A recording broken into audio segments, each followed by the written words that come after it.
In the fantastic book called The Resilient Practitioner, Skovholt and Trotter-Mathison, who are two researchers and practitioners who've spent decades researching, exploring how those working in caring professions sustain their optimism, vitality, and their well-being.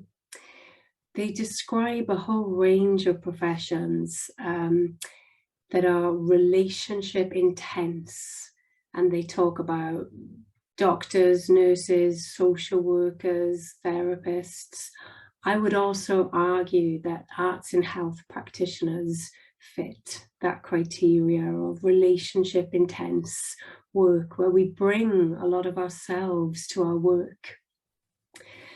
So thinking about what their research has discovered, they encourage us to reflect on both the joys and the challenges of our work as a way of growing through our practice rather than being shut down by it. And they invite us to think particularly about how our personal and our professional worlds interconnect. Thinking about the way in which sometimes it may be helpful for us to put some boundaries in place, separate out the two, but also acknowledging that at times we bring the whole of ourselves to our work. So their book shares some strategies and guidance to help us to stay connected to ourselves, connected to our work, and to avoid those pitfalls of compassion fatigue, burnout, and overwhelm. And I'm just going to share with you now one exercise inspired by their book. So for this is, you may want to have a pen and paper or jot down some things on your laptop. But I'm just going to invite you to think about completing these 3 statements.